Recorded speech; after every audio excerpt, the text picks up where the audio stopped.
So this is something that happens a lot, which you don't see behind the scenes. We start recording, we go out there, and by the way, you might be wondering what this is, you know, in my helmet. That's underwear. I'm wearing underwear on my head. Whoa, this is so candid. Yeah, well, the reason I'm wearing underwear on my head is because this helmet gives me a rash on my forehead. It's so annoying because it's such a nice, expensive helmet, but it gives me a freaking rash. So I got to wear some kind of clothing in there, and I just happen to have a pair of clean underwear, so I got underwear on my head.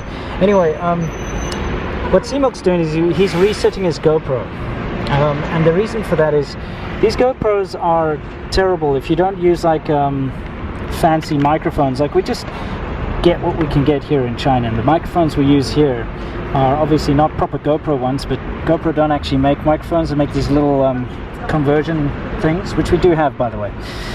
And you have to explain why we're not using them. Long story short, the GoPros hang quite often, so we'll be all ready to go, and we've started recording and everything, and then I'll check and his GoPro's hung, or my GoPro's hung. You see right now it's still rolling, I hope. And it's very, very frustrating. Screw you, GoPro, by the way, for taking away normal 3.5mm jacks and putting this proprietary thing. Clearly not a sponsor. By the way, you know what this reminds me of? What? Pets. Oh yeah. Yeah, we're going to be talking about pets. Don't know why that reminds them of pets, but anyway. It's a thing we do. Yeah, China is very, very, very different to the West when it comes to pets. The attitude towards pets is completely different. The kind of pets you can get here. In fact, I can't wait to talk about how afraid people are of little dogs. Yeah, some people, yeah. A lot of people. Like and me. Yeah, it's very different. So let's make sure that you haven't hung yet, and then we can hit the road. Yeah, you're good. You're on 27, but you're gonna have to adjust your angle a bit. Can you do it? Yeah, thanks. See, guys, see how difficult this is? Come on. Then we have to go fly a drone. Yeah, exactly. That's don't remind me. But yeah, and I gotta wear underwear on my head. Anyway, this is ADV behind the ADV scenes. China behind the scenes. Before Anyway, the scene. yeah, we are gonna go hit the road now. So guys, we'll catch you on the flip side. So Winston, yeah, now that I'm not hung, and it looks like a storm's hanging overhead though. Yeah, totally. Lord Almighty. Actually, I wanted you to tell me. Remember when I used to work there? Oh, at the university, yeah? Yeah. Mr. Professor Time. I was such a little professor. Yeah, you were. I still don't get that joke, but anyway, actually I kind of get it. Anyway, I wanted to ask you, now that we're going to talk about pets. Yeah. We usually like to make these kind of videos. The whole point that we are in China is that we can tell you the difference in our experience being here so long versus what we've, you know, experienced back home. I want to ask, have you had any pets growing up? Oh yeah, for sure. A lot of dogs. Okay. And snakes. Hopefully not together. No, I mean, like when I was young, I'll throw up a picture here. I'm 2 years old holding I think it's like a 2-meter mole snake. Nice. I grew up in a very interesting situation. My father used to own a snake park and a reptile park. Okay. So I grew up with snakes and like all sorts of reptiles. So lizards, I don't know, you name it. It's kind of fun. But even better, I remember my favorite pet when I was very young was a meerkat. Okay, a meerkat? You know, yeah, well, a meerkat or meerkat or whatever. Yeah, it's that little thing stands around like this, you know. And Right, always looks at itself in the mirror. No, not a mirror cat. A meerkat. Yeah, anyway, they're shut up, they're awesome. But anyway, like typical normal pets, I had a lot of dogs. And when I was very young in Cape Town, I had Maltese poodles. Okay. Which I thought were pretty cool, you know, those little white dogs. Yeah. Used to call my dog, used to be called Whiskey, right? Okay. That was his name, and then it got run over. Oh no. So then I got another one, which I called Whiskey the Second. Okay. And Whiskey the Second drowned. Whiskey the Second drowned? So then I got Whiskey the Third. Oh man, too many whiskeys. Yeah, anyway, so I had a lot of these little white dogs, and I was never a huge fan of little dogs. Okay. But, you know, in Cape Town, because we didn't have a big place, we'd always have to have a little dog. It was kind of cute. But in Johannesburg, when you get a dog, we were living on like a farm, basically, a small holding. You need a big dog for security mainly. Yeah. So we got these really cool, awesome, my favorite pet ever. His name is Napoleon. I might have a picture of him. I think I'm going to find one I'll put up here. And he was a mixture between a Great Dane and a Bull Mastiff.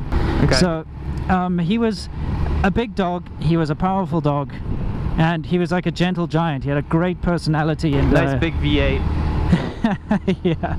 No, he was an awesome dog, and he saved my mom's life once, and he saved my dad's life once, and yeah, he saved my mom's life against a snake, and he saved my dad's life against an armed home invader. Wow. So yeah, he was an awesome dog, and I got him when I was about 13 years old, and I think he died when I was about 22 or 23, thereabouts. Okay. So yeah, awesome dog, absolutely loved him, big part of the family. How about you? Pets and birds. My parents never let me have any like pets like cats and dogs, but I used to sneak cats in from the street. We had this black cat named Musta. Had to get rid of him, but my first pet is the only one I'll mention. Was it was a parakeet. It was green, and it was named Pickle. Okay. And actually, you know how you make your porn name? Like if you were a porn star? Okay. Is you take your street name, and then you take your first pet's name, right? Yeah. So my porn name would be Paul Pickle, which I think is a terrible porn name.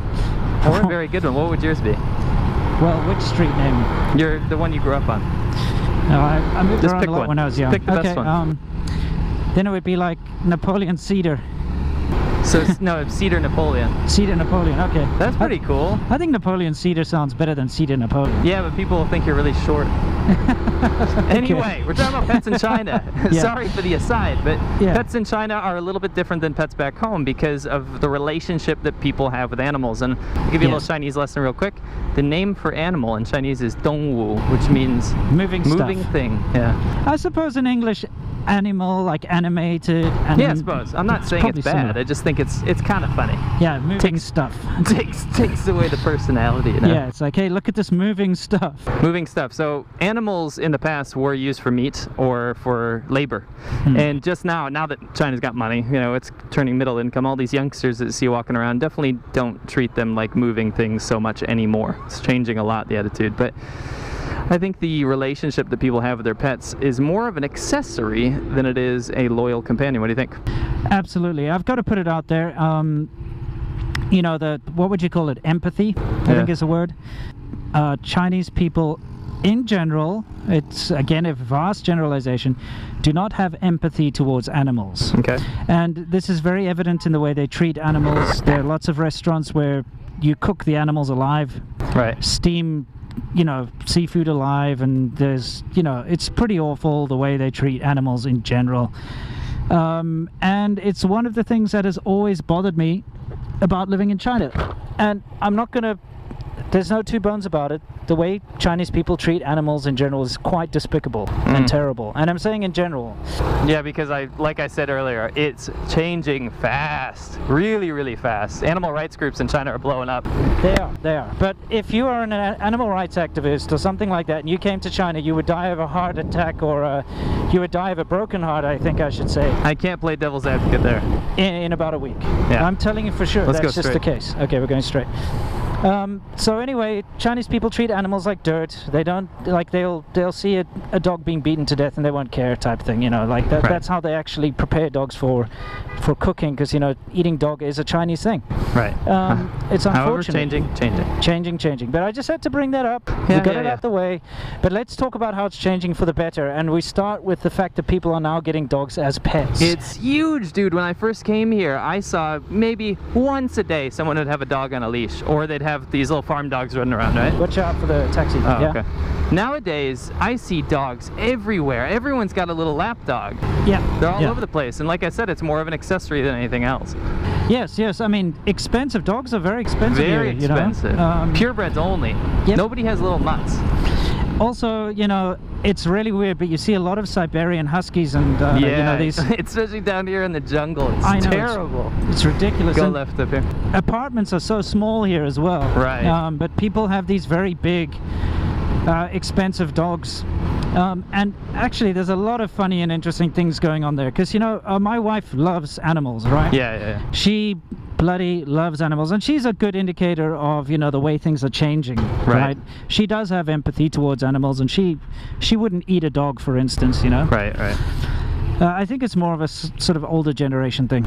Absolutely. Like, yeah, the young people, unless they're rural people, definitely care about animals now. Yeah. Anyway, she loves dogs so much, and she's part of all these groups. And you know, China has this thing called Weibo, which is sort of like Twitter, Facebook combined. Yeah. And she's part of these groups. And she keeps showing me, she thinks I'm interested in this stuff, which she's sorely mistaken.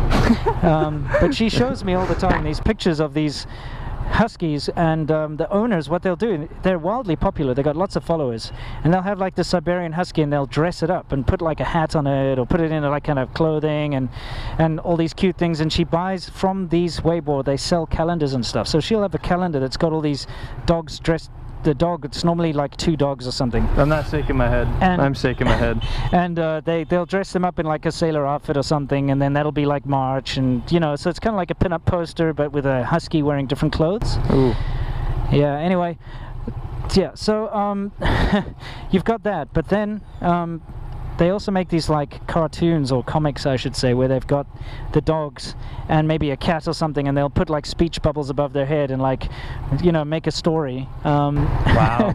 So it's big, but there's definitely a big scene when it comes to these sort of pedigree dogs, and people do like them and think that they're cute and stuff, you know. Now, one of the things that I will say is that although the attitude is changing, and I hate to get negative again, but the attitude is changing, right? Yeah. Towards dogs and cats, but the attitude towards little Xiaodongwus is the same. And when I say pets are an accessory, I literally mean an accessory, because there has been it's been a controversy for a long time, and I'd like to say this is only around when I first got here, but I still see them in the market. Still see them. They have little animals like fish and turtles and newts and salamanders in keychains. And when I mean a keychain, it's like a little bubble full of water and a little bit of food, and basically will keep the little animal alive for a couple weeks until it dies. I don't even know if it's a couple weeks, dude. Well, I think okay, that's what I read. Maybe a week. That's what I read. Anyway. You know, the oxygen can't last in that water. Right. That's the main thing. Vivi tells me stories about when she was a kid, she'd catch little salamanders and and little tadpoles and stuff. Yeah. And she'd lay them out under the sun and watch them die, 'cause she thought it was kind of fun. Yeah. And disgusting. I go to the park yesterday, and the same type of thing was happening. They were messing with tadpoles, and I thought it was interesting, because like the empathy is not being taught to the youngsters about like, oh, it's just a small life, it doesn't matter, like it's the size. It's not a big dog that you can love, right? Yeah. It's just some weird slimy little animal. So you'll still see that like live. That turtle dish is super popular here. You can find it in tons of restaurants in Huizhou, but they cook the turtle in the oven for hours, and it doesn't die for like an hour. Yeah. Because it's like so well like sucked inside its shell. Oh, there's all these disgusting things that happen here when it comes to that sort of thing, and it turns my stomach, because I mean, if you're going to eat something, kill it and eat it, be humane, don't let it suffer. But it seems to be a part of it. In fact, I've heard from a lot of Chinese people that the more pain the animal is in, the tastier it is, you know? Right. Because the adrenaline and stuff I actually... really don't believe anyone in this day and age believes that. It's definitely the older folk. But, but like, so what I'm saying is that animals, I mean, we can say it's getting better for dogs and cats, absolutely. Yeah. But the small little Xiaodongwus, they still, they suffer a terrible fate. I mean, when I was teaching kindergarten all those years ago, they used to bring in little turtles and little newts and stuff. And they would literally say, you know, which means you played him to death. You played him to death. And they would do that. They'd all pass these newts around, and newts are not supposed to be handled with human hands. The little behoos, right? Yeah, there's little, you know, and they're cute, and they've got little colors and stuff. And they'd all be like passing them around and playing with them until it died. Like literally in the same day. Like, oh, don't worry, they're cheap, I'll go get another one. Right. And or they catch them. Have these kind of like vendors who go around with these little trolleys and stuff, and they've got... We saw one earlier. Yeah, they just got tons of different kinds of animals. Tons of rabbits and parakeets and they are cheap. You can buy a turtle for like 1 kwai or something. You know, like lovebirds. I remember a pair of lovebirds back home cost a couple $100. Yeah. And I bought a pair of lovebirds after I got married for me and my wife for, I think it was like $3 or $4. Yeah. So it's just cheaper here. Oh, one last thing I wanted to say before we pull in here. It looks like it's gonna rain. is the attitude towards animals and how seriously people take them is very much reflected in the laws surrounding veterinarians. Oh, Now yeah, back yeah. home, you have to go to school for an incredibly long time and get licensed basically as a doctor to be able to work on animals, right? Yes. Whereas here, although there is a veterinary license, it's the equivalent of less than an associate degree. Yeah. Number two, every single vet I've been to, they don't actually have them. You can just open one up. Yeah, right? yeah, Kind of sure. like the pharmacist here, you just have to sell the medicine. Yep. So it's kind of weird. Like, you don't actually need a vet license to be able to work on animals. When I've brought my cat, like, a lot of the times they just have no idea what they're doing, which kind of is upsetting. But Yeah, it that's is. life. That's life. Well, okay, so I'd like to try and end on a positive note with this episode, because for me it's a big negative here Okay. in China. The way people treat animals has and always will continue to be a big sort of point of contention for me. And that's not because I'm an animal rights activist or anything. It's just that I think that you can tell a lot about a person by the way they treat animals. Straightforward, whether they're a good person or a piece of shit. And I know lots of Chinese people, like my wife, who love animals and treat them well, and so I can say they're great people, but then I see these people just daily carrying like a turtle around, hanging by its tail, you know, on a pole, Right, which they sell right. for meat and stuff, just stupid things like that. And it kind of just makes me angry. But Yeah, it's not education as well. yeah, it's also You teach your sounds kids that education. an animal doesn't mean anything, that it doesn't mean anything. Yeah. You know? So, I have seen it improve, and so that's the positive I'm going to put in, is that it's bad still. It's still awful, and I'm not going to pretend that it's good and okay and hunky-dory, but it's getting better, and that's the positive part I'm going to leave with this. Yeah. Anything you'd like to say to everybody before we sign off? Whether you've had a pet snake, a pet dog, a pet bird, a pet fish, a keychain turtle, I implore you to like, comment, and subscribe. Yeah, and whether or not you're an absolute garbage person or a very nice person. What's wrong with garbage people? It's a very good career to I'm pursue. not, yeah, I mean garbage person as in somebody who How dare you. mistreats animals for no reason. I gotcha. Maybe I should say ignorant person. Where am I going? I'm being stupid. I don't We're know where supposed to the go hell straight. you're going. Can you just make up your mind? So whether or not you're an ignorant person who has no idea that animals have feelings, or you are a nice person who doesn't really care too much about animals but still realizes that they have feelings, we love you all the same. Well, maybe not those ignorant people. I don't love you as much, but anyway. Hey, equal opportunity. Yeah. We're all about diversity here. Yeah, correct. So as always, you know the drill, guys. Stay awesome.